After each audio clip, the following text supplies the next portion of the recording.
আসসালামু আলাইকুম রাহমাতুল্লাহ। তোমরা সবাই কেমন আছো? আশা করি অনেক ভালো আছো। তোমাদের কালকে ইংলিশ রিডিং স্কিল পরীক্ষা। তো সেক্ষেত্রে আমরা আজকে পার্ট এ একটি প্যাসেজ ভালোভাবে দেখব এবং পার্ট বি এর একটি প্যাসেজ ভালোভাবে দেখব এবং পার্ট সি এর একটি কবিতা দেখব। তো চলো তাহলে আজকের আমরা ইংলিশ রিডিং স্কিলের পার্ট এ শুরু করি। তো সেক্ষেত্রে আজকে আমি খুবই অল্প সময়ের ভিতর ক্লাসটি শেষ করব। অবশ্যই তোমরা ধৈর্য সহকারে থেকে যাবে। আজকে এই একটি ক্লাসের মাধ্যমে তোমার ইংলিশ রিডিং স্কিলের সমস্ত ডাউট ক্লিয়ার হয়ে যাবে ইনশাআল্লাহ। তাহলে আমরা শুরু করব সবগুলো। যেমন এটা হচ্ছে তোমাদের সাজেশন। তো এখান থেকে আমরা একদম লাস্ট যে বিগত সালের প্রশ্নটা সেটা আমরা এনালাইসিস করব। তো দেখি আমরা যাব ২৯ পেজ।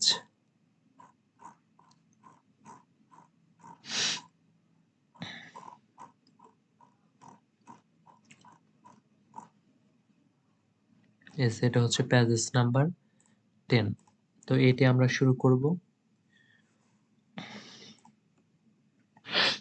পেজেস নাম্বার 10 এসেছিল ২০২০ সালে। পেজেস নাম্বার 10 হচ্ছে এসেছিল ২০২০ সালে। এই ক্ষেত্রে আমি তোমাদেরকে একটি কথা বলবো ইংলিশ রিডিং স্কিলের ক্ষেত্রে। ইংলিশ রিডিং স্কিলের ক্ষেত্রে তোমাকে একটি বিষয় মনে রাখতে হবে যে পার্ট এ এটা কিন্তু পার্ট এ তে আমরা একটু লিখে দিই, এটা হচ্ছে পার্ট এ। এটা পার্ট এ তে তোমাদের একটি প্যাসেজ দেওয়া থাকবে, সেখান থেকে 12 মার্কের মানে 12টি কোশ্চেন দেওয়া থাকবে, যার ভিতর 10টি কোশ্চেন তোমাকে দিতে হবে। এই ক্ষেত্রে আমি বলবো প্রশ্ন পাওয়ার পর তোমরা অবশ্যই প্যাসেজটি একটু ভালোভাবে পড়বে। প্রশ্ন পাওয়ার পর প্যাসেজটি একবার বা দুইবার অবশ্যই ভালোভাবে পড়ে নিবে যে আসলে প্যাসেজে কি বোঝানো হয়েছে। প্যাসেজটি পড়ার পর তোমরা অ্যান্সার করতে শুরু করবে, আর অ্যান্সার করবে অবশ্যই প্যাসেজ থেকেই অর্থ বুঝে অ্যান্সার করার চেষ্টা করবে। যদি দেখো যে আসলে পার্ট এ তে ইংলিশ রিডিং স্কিলের ক্ষেত্রে পার্ট এ এবং পার্ট বি সহজেই কমন পড়ে না। ইংলিশ রিডিং স্কিলের ক্ষেত্রে পার্ট এ এবং পার্ট বি সহজেই কমন আসে না। সেই ক্ষেত্রে তোমাকে মানে অ্যান্সার করার যে টেকনিক গুলো বা কিভাবে অ্যান্সার হয় সেই বিষয়গুলো মনে রাখতে হবে। তো আমরা শুরু করব পার্ট এ। আমরা এই প্যাসেজটা পড়ি, তারপর প্রশ্নগুলো দেখব।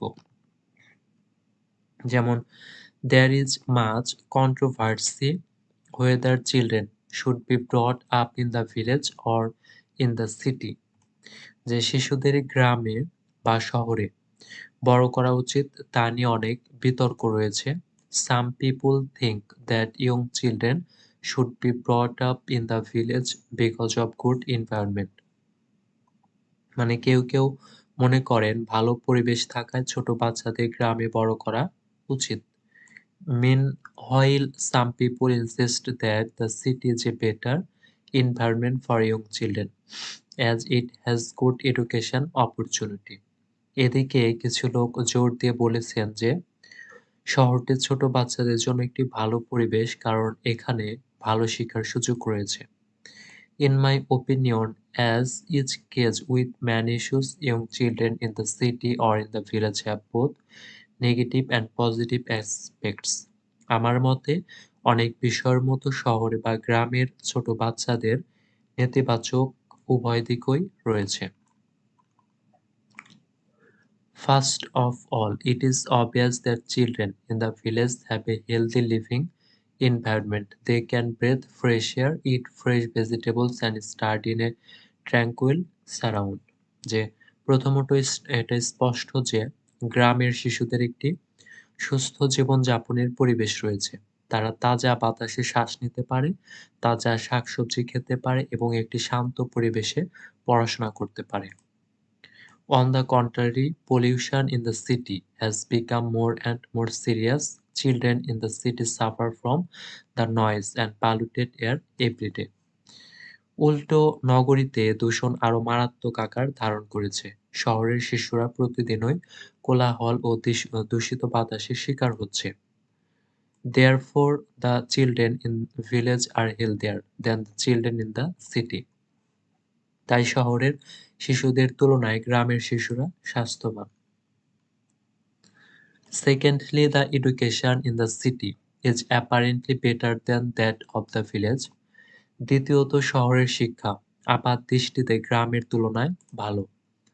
There are many up-to-date facilities and excellent professional teachers who are aware of the latest development in their field in the city schools. শহরের স্কুলগুলোতে অনেক আপ টু ডেট। আচ্ছা, একটু দাঁড়াও 2 minute.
Secondly, the education in the city is apparently better than that of the village. দ্বিতীয়ত শহরের শিক্ষা আপাতদৃষ্টিতে গ্রামের তুলনায় ভালো। There are many up-to-date facilities and excellent professional teachers who are aware of the latest development in their field in the city schools. শহরের স্কুলগুলোতে অনেক আপ-টু-ডেট সুবিধা এবং চমৎকার পেশাদার শিক্ষক রয়েছে যারা তাদের ক্ষেত্রের সর্বশেষ উন্নয়ন সম্পর্কে সচেতন। City schools can provide the high-quality education to the children.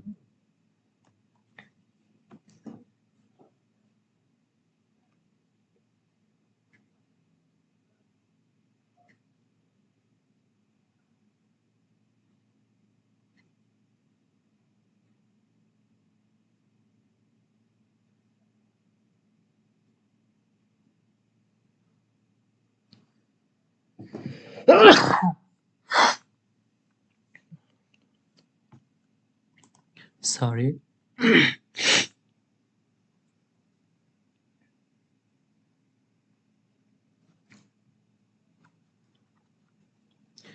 City schools can provide the high quality education to the children. শহরের স্কুলগুলোতে শিশুদের উচ্চমানের শিক্ষা দিতে পারে। On the other hand, the village schools usually have no modern equipments and some teachers are dexterous enough to impart knowledge to village students. অন্যদিকে গ্রামের স্কুলে সাধারণত কোনো আধুনিক যন্ত্রপাতি নেই এবং কিছু শিক্ষক গ্রামের শিক্ষার্থীদের জ্ঞান দেওয়ার জন্য যথেষ্ট দক্ষ। Poor education deprives the village children of better employment opportunity in their future. দুর্বল শিক্ষা গ্রামের ছেলেমেয়েদের তাদের ভবিষ্যতের উন্নত কর্মসংস্থানের সুযোগ থেকে বঞ্চিত করে।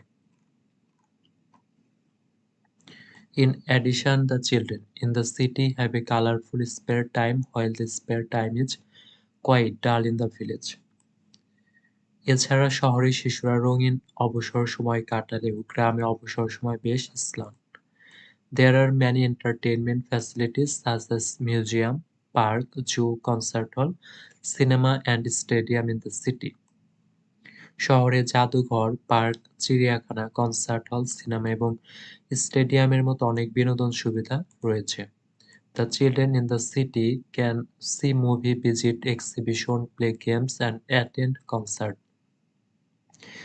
শহরের শিশুরা সিনেমা দেখতে, প্রদর্শনী দেখতে, গেম খেলতে এবং কনসার্টে অংশ নিতে পারে। However, the entertainment facilities are quite limited in the village. তবে গ্রামে বিনোদনের সুযোগ খুবই সীমিত। Most of the children in the village can play in the field only. গ্রামের বেশিরভাগ শিশুই মাঠে খেলতে পারে। If they want to visit a museum, they have to go to the city. তারা যদি জাদুঘর দেখতে চায় তবে তাদের শহরে যেতে হবে। In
conclusion, the children in the village have a better living environment with unpolluted air to inhale and fresh vegetables to eat, and the children in the city have better education and entertainment facilities.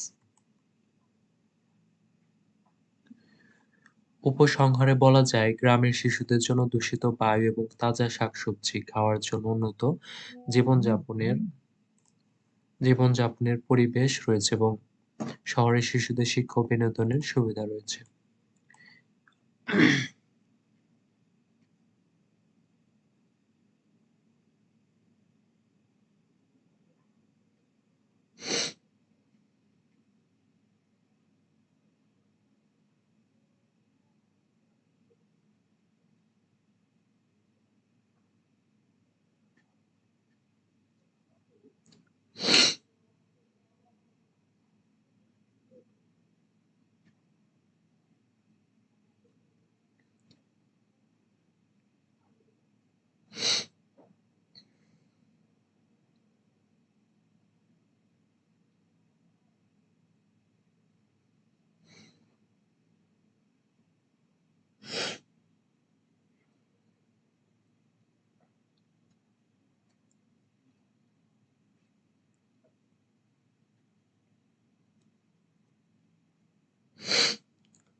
Living in the city or village is a matter of choice, dependent on personal likes or dislikes.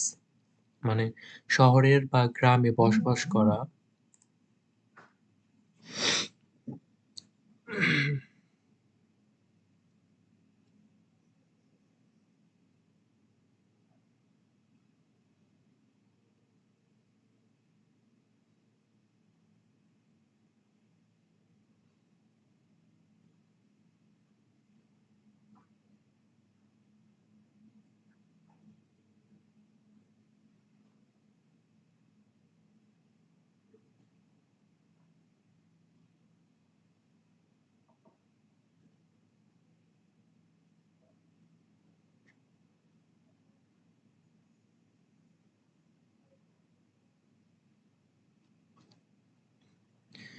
শহরে বা গ্রামে বসবাস করা পছন্দের বিষয়, ব্যক্তিগত পছন্দ বা অপছন্দের উপর নির্ভরশীল।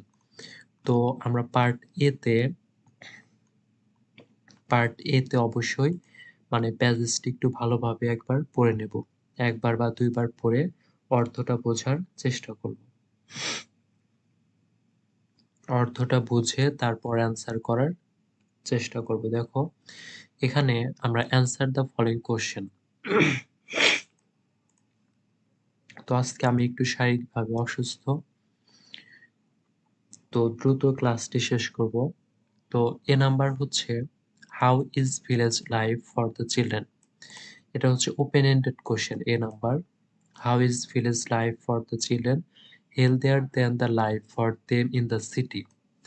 তো এটাতে অ্যান্সার হচ্ছে it is obvious that children in the village have a healthy living environment. They can breathe fresh air, eat fresh vegetables, and study in a tranquil surround. আর পার্ট এ তে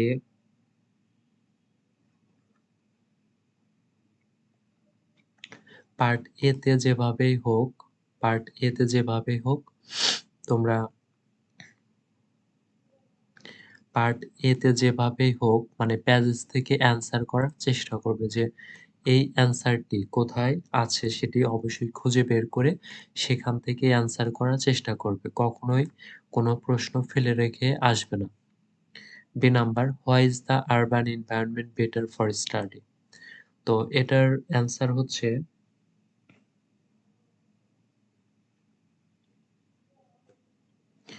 the urban environment is better for study because city schools can provide the high quality education to the children. The urban environment is better for study because city schools can provide the high quality education to the children. C number হচ্ছে how do children suffer in the city. যে children, answer হচ্ছে children in the city suffer from the noise and polluted air everyday.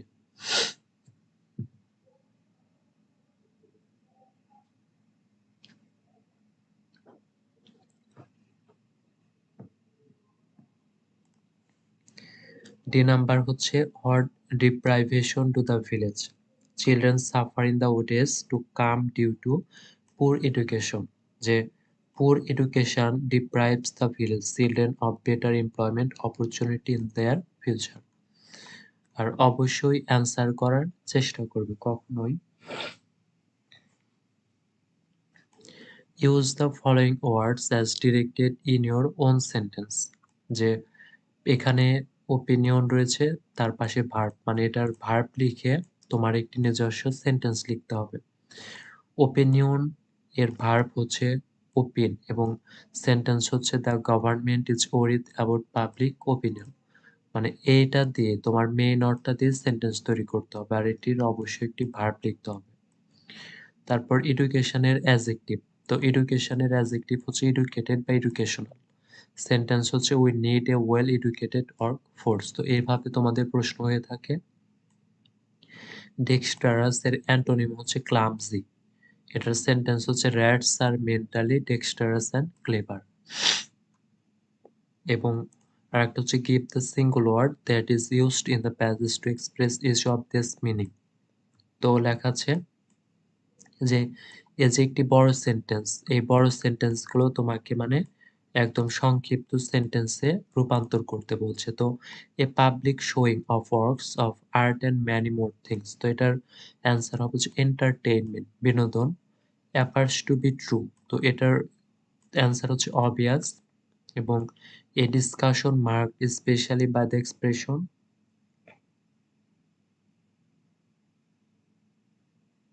Of opposing views, controversy.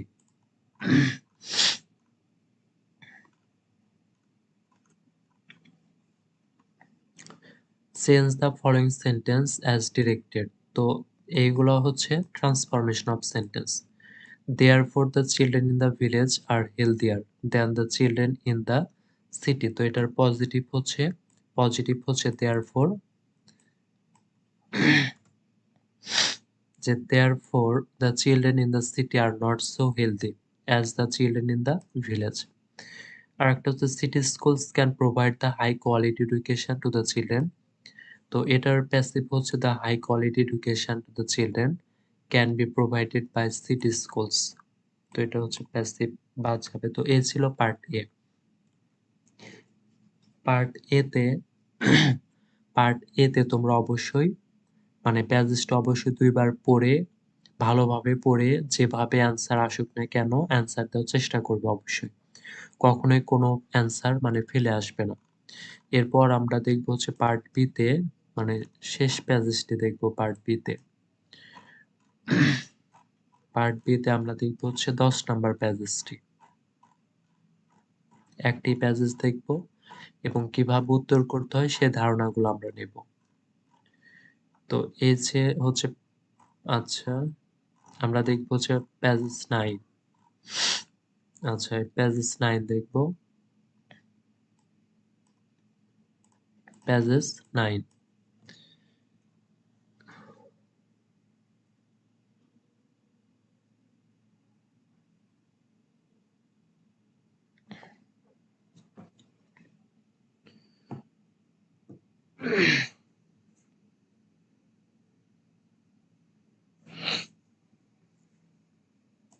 তো এটি হচ্ছে part B. তো part B তে আমাদের একটি প্যাসেজ দেওয়া থাকবে। পার্ট বি তে আমাদের একটি প্যাসেজ দেওয়া থাকবে। ৮ টি প্রশ্ন থাকবে, ৫ টির উত্তর দিতে হবে। ৮ টি প্রশ্ন থাকবে, ৫ টির উত্তর দিতে হবে। সেই ক্ষেত্রে তোমরা অবশ্যই প্যাসেজটি ২ বার ভালোভাবে পড়ে নিবে। প্যাসেজটা অবশ্যই ২ বার ভালোভাবে পড়ে নিবে। তারপর তোমরা অ্যান্সার করার চেষ্টা করবে। তো ওই অ্যান্সারটি তোমাদের প্যাসেজ থেকে খুঁজে বের করে কিভাবে অ্যান্সার করা হয়েছে সেটি দেখে তুমি তোমার নিজের মতো করে অ্যান্সার করার চেষ্টা করবে। পার্ট বি তে কিন্তু কখনোই মানে কমন আসে না। পার্ট বির যে প্যাসেজটা সেটা কখনোই কমন আসে না। তো তাহলে আমরা প্যাসেজটি পড়ব। ২ বার প্যাসেজটি পড়ে নিয়ে অ্যান্সার গুলো করার চেষ্টা করব। আর অবশ্যই অ্যান্সার তোমরা প্যাসেজ থেকেই করার চেষ্টা করবে। কখনোই কোনো প্রশ্ন ছেড়ে আসবে না। অবশ্যই লিখে আসার চেষ্টা করবে। যেমন man has inborn curiosity to see the unseen and to know the unknown। যে অদেখা দেখার এবং অজানাকে জানার জন্য মানুষের জন্মগত কৌতূহল রয়েছে। One can do many things to fulfill one's indomitable desire। নিজের অদম্য ইচ্ছা পূরণের জন্য অনেক কিছুই করা যায়। A person usually tries to find out the things and brings surrounding him। একজন ব্যক্তি সাধারণত তার চারপাশের জিনিস এবং প্রাণী খুঁজে বের করার চেষ্টা করে। He critically evaluates others, overlooks, counts, measures and observes the circumstance। তিনি সমালোচনামূলকভাবে অন্যদের মূল্যায়ন করেন, উপেক্ষা করেন, গণনা করেন, পরিমাপ করেন এবং পরিস্থিতি পর্যবেক্ষণ করেন। And thus he gathers experience throughout his lifetime, leaving himself unknown। এবং এইভাবে তিনি নিজেকে অজানা রেখে সারা জীবন অভিজ্ঞতা সংগ্রহ করেন। But to know thyself in an abstract quest of finding something beyond the material capacity, it is very difficult to understand and realize ourselves into is to know our own identity। কিন্তু বস্তুগত সামর্থ্যের বাইরে কিছু খুঁজে পাওয়ার বিমূর্ত অনুসন্ধানে নিজেকে জানার জন্য আমাদের নিজেদেরকে বোঝা এবং উপলব্ধি করা খুব কঠিন। আমাদের নিজস্ব পরিচয় জানা। It may be similar to self-criticism or self-analysis. এটি সমালোচনা বা স্ব-বিশ্লেষণ অনুরূপ হতে পারে। Knowing thyself makes one understand oneself, which seems to be the best way to know oneself. তো নিজেকে জানা একজন নিজেকে বুঝতে দেয় যা নিজেকে জানার সেরা উপায় বলে মনে হয়। Therefore, the importance of knowing thyself can never be denied. তাই নিজেকে জানার গুরুত্ব কখনোই অস্বীকার করা যায় না।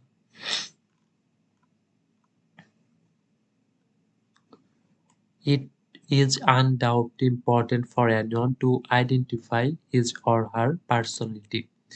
নিঃসন্দেহে যে কারোর জন্য তার ব্যক্তিত্ব শনাক্ত করা গুরুত্বপূর্ণ। Thousands of years ago, philosophers thought about it and said, "Know thyself, which is the best study of discovering one's inner facilities."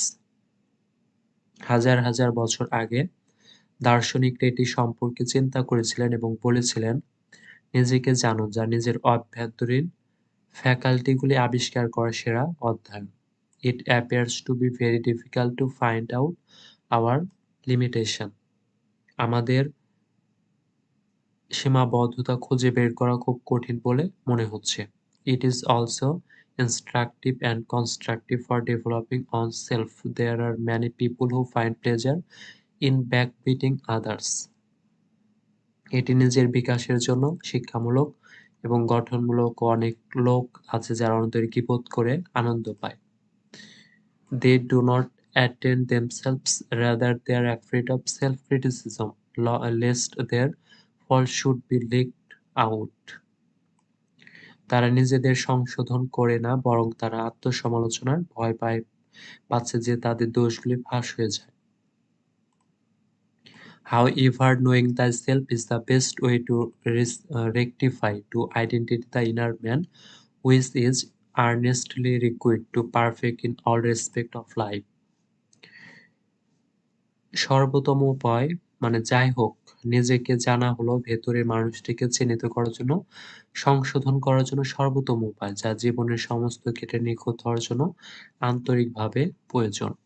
তো এবার আমরা প্যাসেজটা অবশ্যই ভালোভাবে পড়ে নেব আর প্যাসেজ থেকেই আমরা অ্যান্সার করার চেষ্টা করব নিজের মতো করে। কোশ্চেন নাম্বার 1 হচ্ছে explain the term know thyself. তো এই নো thyself শব্দটিকে আসলে ব্যাখ্যা করতে বলছে।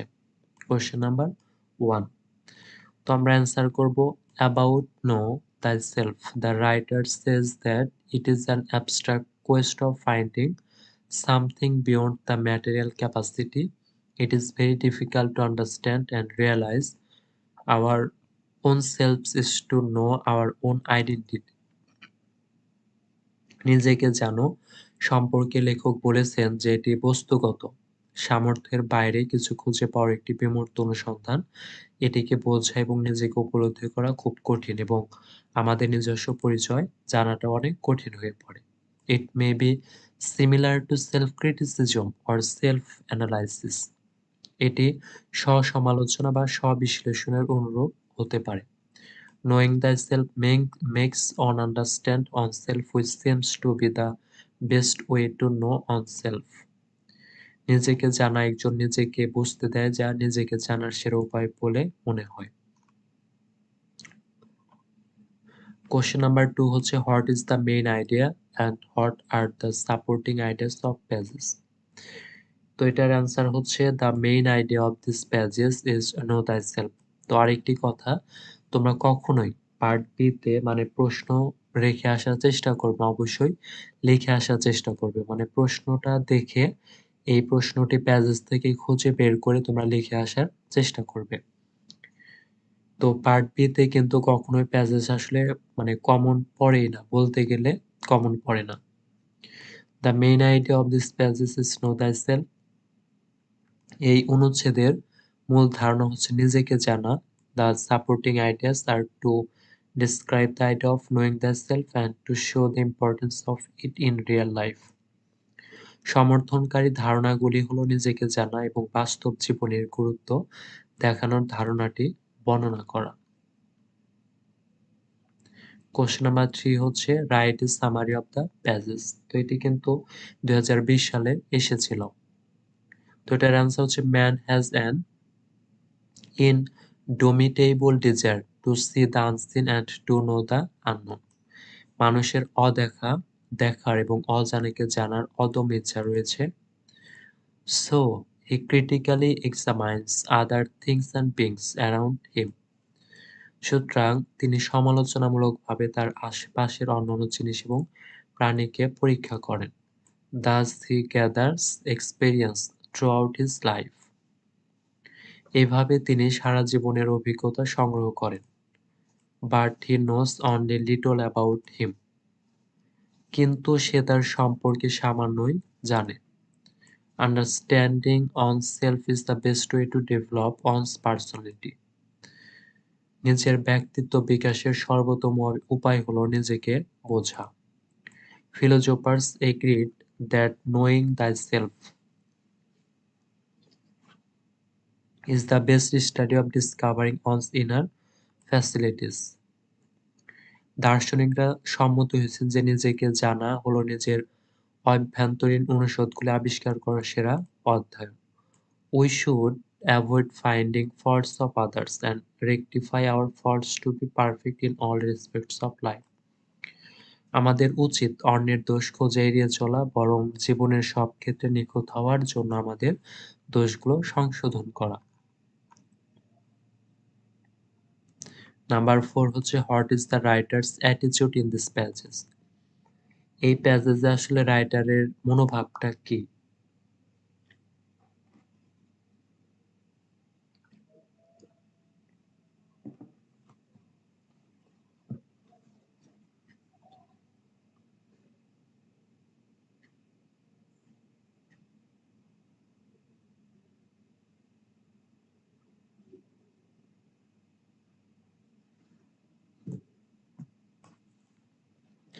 এটার অ্যান্সার হচ্ছে the writer's attitude in the passage is that knowing thyself is the best way to rectify and to identify the inner man, which is earnestly required to perfect in all respects of life. যে অনুচ্ছেদে লেখকের মনোভাব হচ্ছে নিজেকে জানা, সংশোধন করা এবং ভেতরের মানুষটিকে শনাক্ত করা সর্বোত্তম উপায় যা জীবনের সমস্ত ক্ষেত্রে নিখুঁত হওয়ার জন্য আন্তরিকভাবে প্রয়োজন। কোশ্চেন নাম্বার 5 হচ্ছে do you like backbiting, is it desirable? যে ব্যাকবিটিং কি, তুমি কি এটি পছন্দ করো? Backbiting means an unpleasant or unkind remarks made about a person who is not present. Backbiting is never desirable. গীবত, ব্যাকবিটিং মানে হচ্ছে গীবত। গীবত মানে উপস্থিত নেই এমন একজন ব্যক্তির সম্পর্কে কোনো দোষ, তার দোষ বলা, একটি অপ্রীতিকর বা নির্দয় মন্তব্য করা। গীবত কখনো কাম্য নয়। 6 নাম্বার হচ্ছে give a suitable title of the passage, justify the title. এই প্যাসেজটির জন্য একটি টাইটেল দিতে বলছে এবং সেটি জাস্টিফাই ব্যাখ্যা করতে বলছে। The suitable title of this passage is know thyself to enlighten the inner man. অনুচ্ছেদের উপযুক্ত শিরোনাম হচ্ছে অন্তরের মানুষকে আলোকিত করতে নিজেকে জানা। The passage discusses the idea of criticizing oneself against the idea of finding faults of others and backbiting them. যে অনুচ্ছেদটি অন্যের দোষ খুঁজে বের করার এবং তাদের গীবত করার ধারণার বিরুদ্ধে নিজের সমালোচনা করার ধারণা নিয়ে আলোচনা করে। Knowing thyself is the best way to rectify and to identify the inner man which is earnestly required to be perfect in all respects of life. সর্বোত্তম উপায় নিজেকে জানার, সংশোধন করা এবং ভিতরের মানুষটিকে শনাক্ত করার যে সর্বোত্তম উপায় যা জীবনের সমস্ত ক্ষেত্রে নিখুঁত হওয়ার জন্য আন্তরিকভাবে প্রয়োজন। কোশ্চেন নাম্বার 7 হচ্ছে who are afraid of self criticism? Answer হচ্ছে people who find pleasure in criticising others are afraid of self criticism. যারা অন্যের সমালোচনা করে আনন্দ পায় তারা আত্মসমালোচনাকে ভয় পায়। They are afraid because self criticising may reveal their faults. তারা ভয় পায় কারণ আত্মসমালোচনা তাদের দোষগুলি প্রকাশ করতে পারে।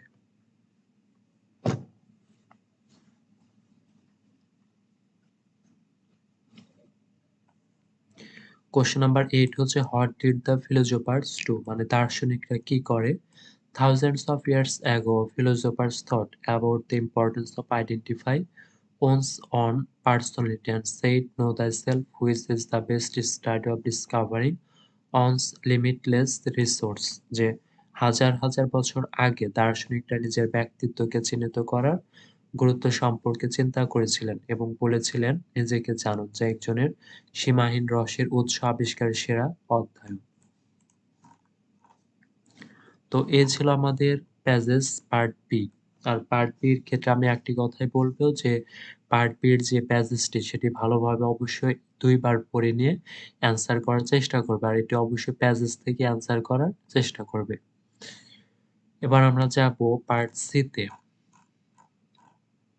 পার্ট সি তে আমরা একটি গুরুত্বপূর্ণ প্রশ্ন দেখব।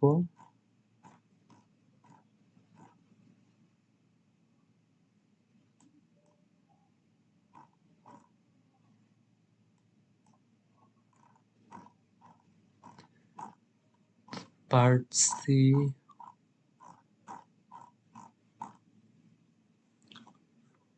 whose words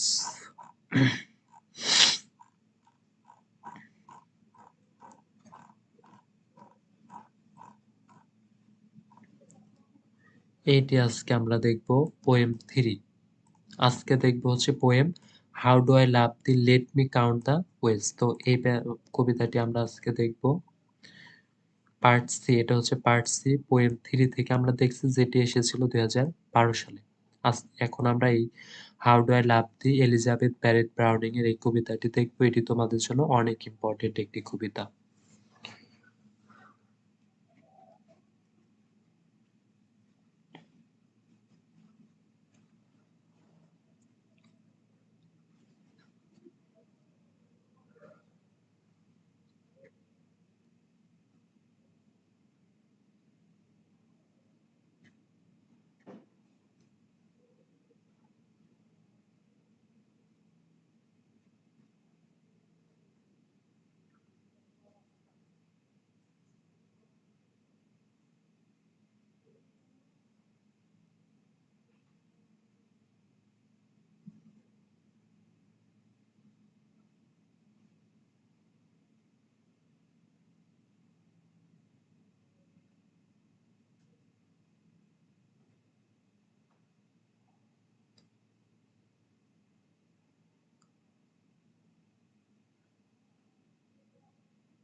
তো আমরা এই কবিতাটি তোমাদের জন্য অনেক ইম্পর্টেন্ট। এটি আমরা আজকে দেখব। এটা এসেছিল 2012 সালে। তো চলো আমরা শুরু করি। How do I love thee? Let me count the ways I love thee to the depth and breadth and height my soul can reach when feeling out of sight. For the ends of being and ideal grace, I love thee to the level of everyday's most quiet need by sun and candlelight. I love thee freely as many strive for right. I love thee purely as they run from price. I love thee with the passion put to use in my old griefs and with my childhood's faith. I love thee with a love I seem to lodge with my lost saints. I love thee with the breath, smiles, tears of all my life, and if God choose, I shall but love thee better after death. তো প্রথমে বলছে যে এই কবিতাটির summary লিখতে। তো এই কবিতাটির সামারি যে right a summary of the poem. তো আমি একটু শারীরিকভাবে অসুস্থ, এই কারণে একটু ক্লাসটি দ্রুত শেষ করতে চাচ্ছি।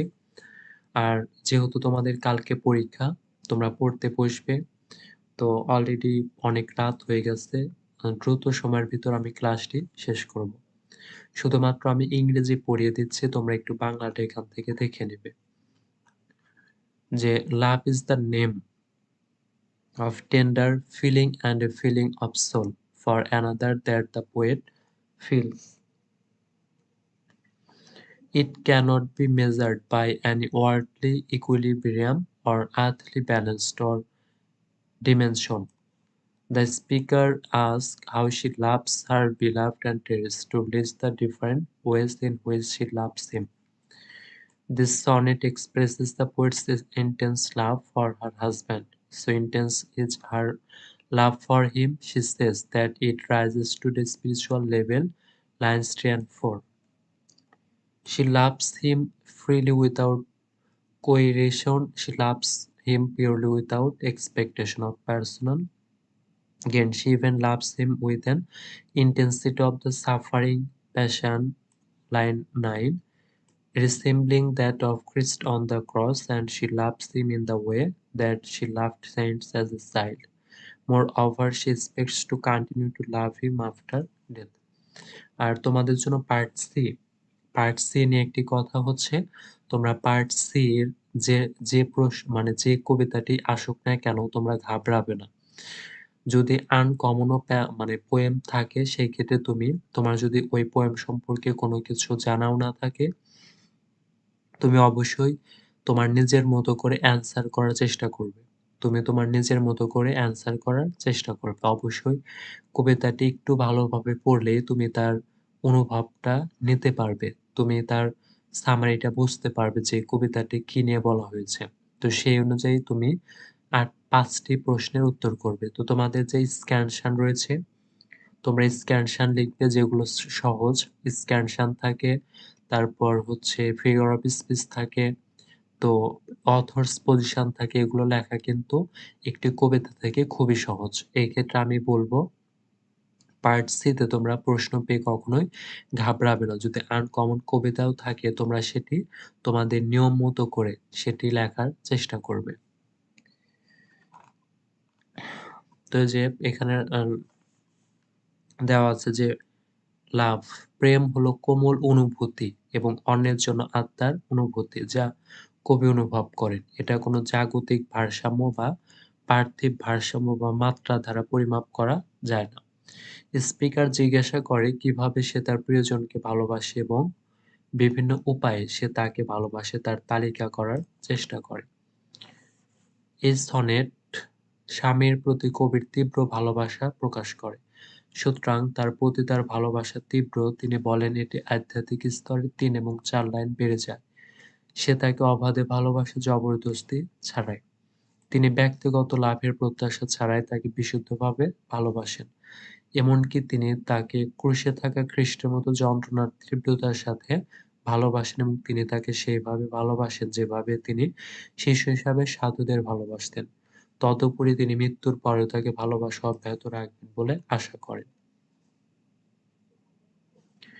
কোয়েশ্চেন নাম্বার 2 হচ্ছে what is the poet's position and attitude. তো এই একটি কবিতার মাধ্যমে তোমরা বুঝে নেবে যে কিভাবে অথর্স পজিশন লেখে। অথর্স পজিশন লেখে যে the position of the poet in the above poem is objective, যে উপরোক্ত কবিতায় কবির অবস্থান হচ্ছে objective. The sonnet is written in a way that the I speaker does not reveal anything about the writer. Sonnet এমনভাবে লেখা হয় যেন I মানে ফার্স্ট বক্তা যিনি নিজেই লেখক সম্পর্কে কিছু প্রকাশ করে না। We can hardly assume the identity and the gender of the lover and the beloved. আমরা খুব কমই প্রেমিক এবং প্রেয়সীর পরিচয় এবং অনুমান করতে পারি। The theme of the poem is genuine love that is universal. কবিতার বিষয়বস্তু হচ্ছে অকৃত্রিম প্রেম যা সর্বজনীন। The first person speaker I uses some unconventional images to express his or her sincere love. যে তার আন্তরিক ভালোবাসা প্রকাশ করার জন্য কিছু অপ্রচলিত চিত্র ব্যবহার করে।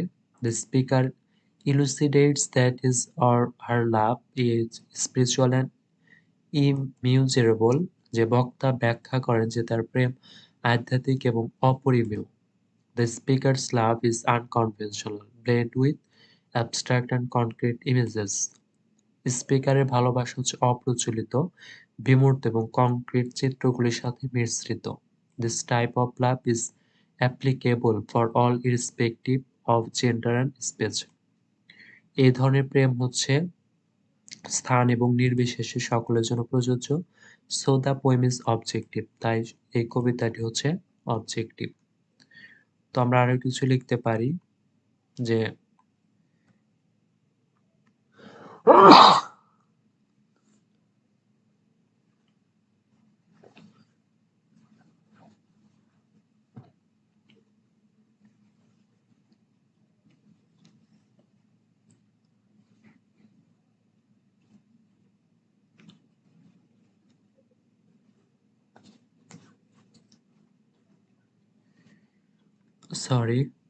the tone of the poem is affectionate, sincere, deep, earnest, optimistic and confident.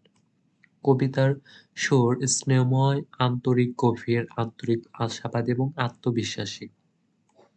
As the poem progresses, the speaker's perspective narrows or even comes down to earth, a little shifting from its most religious tone to focus on more apparently secular human interest and becomes passionate.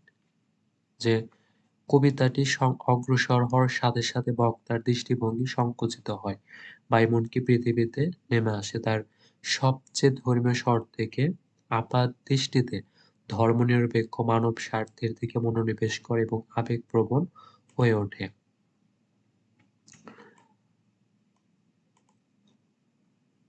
Then it shifts to a more serious tone.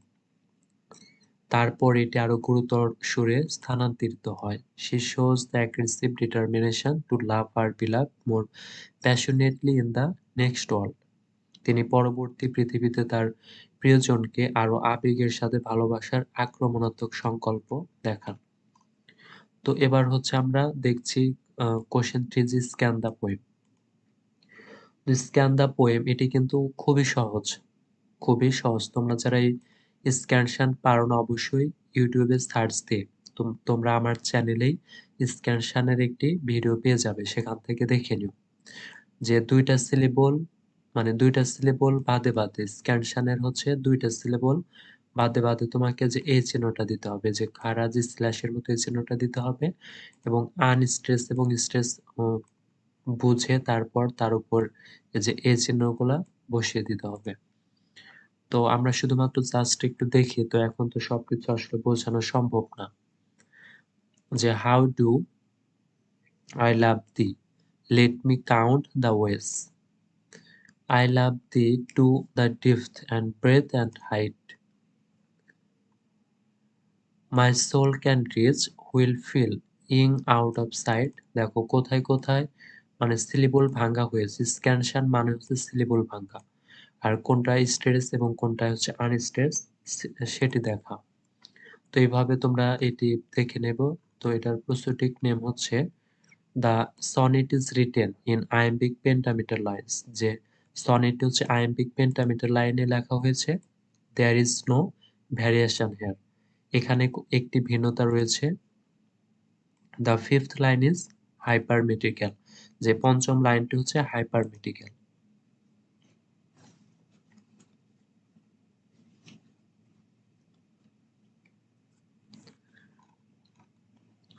Question number 4 হচ্ছে give the rhyme scheme of the poem. তো এই যে দেখো এখানে লেখা হচ্ছে the rhyme scheme of the poem is as follows, যে follow করা হয়েছে কবিতার রাইম স্কিমটা, যে লাইন 1 to 8 মানে 1 থেকে 8 নাম্বার লাইন লাইন পর্যন্ত রাইম স্কিম হচ্ছে A B B A, A B B A, এবং লাইনস 9 থেকে 14 পর্যন্ত মানে 14 পর্যন্ত রাইম স্কিম হচ্ছে C D C D C D. এই বিষয়গুলো কিন্তু আসলে মনে রাখার মতো। এই বিষয়গুলো মানে রাইম স্কিমগুলো, প্রতিটা কবিতা থেকে রাইম স্কিম আসবে। রাইম স্কিমগুলো কিভাবে বের করতে হয় তোমরা সেই ভিডিওটি দেখে নেবে। আর রাইম স্কিমগুলা তোমরা এই নোট থেকে কিভাবে পড়বে, রাইম স্কিমগুলো একটু নোট করে করে পড়বে যে কোন কবিতার রাইম স্কিম কোনটি। Petrarch's sonnets also rhymed ABBA and ABBA in the first 8 line. মানে পেট্রাক যে রাইম স্কিমটা ব্যবহার করেছেন সেটি হচ্ছে ABBA ABBA, but the remaining 6 lines had one of the following schemes. আর পরের যে 6 লাইন সেটি ব্যবহার করেছেন এই অনুযায়ী, যে CDE CD এইভাবে, অথবা CDC CDC or CDE DCE এইভাবে।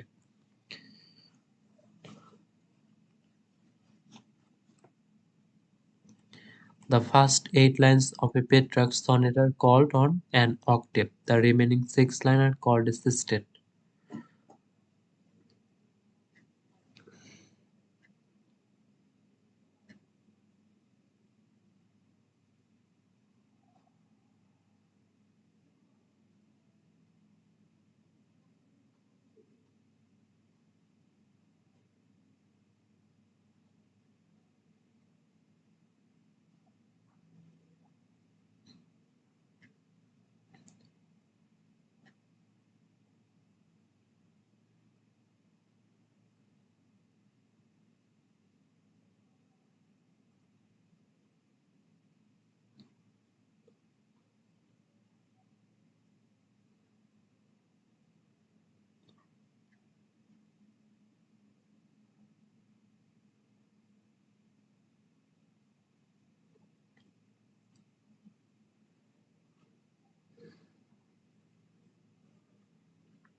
যে the first 8 lines of a Petrarchan sonnet are called an octave, মানে পেট্রাকান সনেটের প্রথম 8 লাইনকে বলা হয় octave.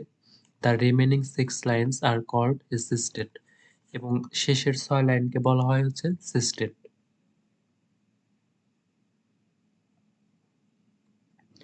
The octave represents the theme of the poem, আর অক্টেভ হচ্ছে মানে কবিতার থিমকে প্রেজেন্ট করে।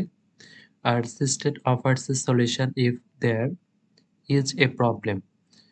তাহলে the octave presents the theme of the poem, মানে অক্টেভ হচ্ছে কবিতার থিমকে উপস্থাপন করে, এবং the sestet offers a solution if there is a problem, এবং সিস্টেট হচ্ছে ওই সমস্যাটার সমাধান করে। Provides an answer if there is a question, এবং যেটি একটি মানে প্রশ্নকে প্রোভাইড করে। Or simply represents further development of the theme, এবং যেটি সাধারণত হচ্ছে কবিতার আরও উন্নতি করার উপস্থাপন করে। In the poem the octave draws analogies between the poet's love and religious and political ideals. The sestet draws analogies between the intensity of love she felt while writing the poem and the intensity of love she experienced earlier in her life. তো এটি তোমরা rhyme scheme কিভাবে লিখতে হয় প্রতিটা কবিতার rhyme scheme কিভাবে লিখতে হয়, কিভাবে বের করতে হয় সেটা অবশ্যই দেখবে।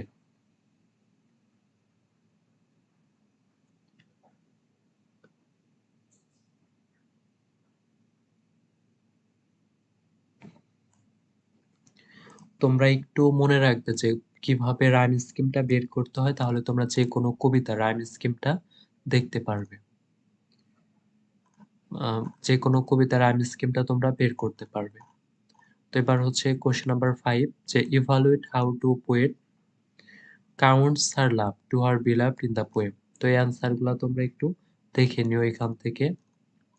6 নাম্বার হচ্ছে what use of figure of speech do you find in the poem. তো এটি হচ্ছে 6। তো এগুলো তোমরা অবশ্যই দেখে নেবে। তাহলে আজকে আমরা মানে ক্লাসটা একদম শেষ পর্যায়ে এসে গেছি। আজকে এমনিতে আমার মানে আমি শারীরিকভাবে একটু অসুস্থ, তাও লাইভে এসেছি। তো তোমরা যারা মানে পোয়েম 3 তে মানে তোমাদের যে রিডিং স্কেলে, সরি, কালকে যে তোমাদের রিডিং স্কেল পরীক্ষা, রিডিং স্কেলের পার্ট সি তে কবিতা থেকে আমার আ একটি পরামর্শ থাকবে যে তোমরা ওই কবিতাটি যদি আনকমনও থাকে সেটি লিখে আসার চেষ্টা করবে যেভাবেই হোক।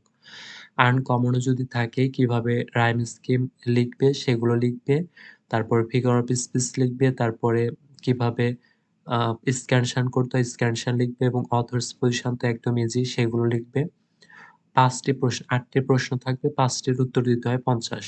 এই পার্ট সি কিন্তু তোমাদের জন্য ইংলিশ রিডিং স্কিলের জন্য অনেক ইম্পোর্টেন্ট। এই ক্ষেত্রে অবশ্যই ভালোভাবে পড়বে। পার্ট সি একটু ভালোভাবে দেখে যাও। আর তোমাদের যেহেতু কালকেই পরীক্ষা, আমি আজকে আর বাড়াবো না। ক্লাসের টাইম আর বাড়াবো না। ক্লাসটি শেষ করব। আর তোমরা অবশ্যই কবিতাগুলো একটু ভালোভাবে দেখে যাবে যে কিভাবে রাইম স্কিম বের করতে হয়, সামারি লিখতে হয়, অথর্স পজিশন লিখতে হয় এবং অথর্স পজিশন কিভাবে বের করতে হয়। তো এগুলো বিষয় মনে রাখলে বা দেখে রাখলে তুমি অনায়াসে যেকোনো কবিতা আসুক তুমি লিখতে পারবে।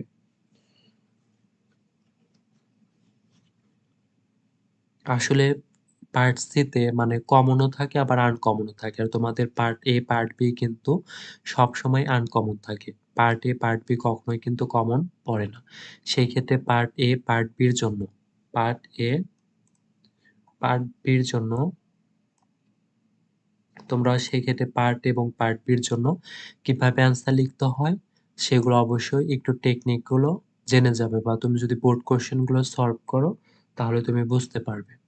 তো আজকের ভিডিওটি এ পর্যন্তই। তোমাদের যদি কারো কোনো কিছু জানার প্রয়োজন থাকে তাহলে তোমরা আমাকে কমেন্টে জানাতে পারো। আমি কমেন্টের দিকে লক্ষ্য রাখছি। তোমাদের কোনো কিছু জানার থাকলে ইংলিশ রিডিং স্কিল সম্পর্কে তাহলে মানে কমেন্টে জানাতে পারো। আমি কমেন্টের দিকে খেয়াল রাখছি। আর ক্লাসটা আমরা শেষ করব একটু ২-৩ মিনিট পরেই।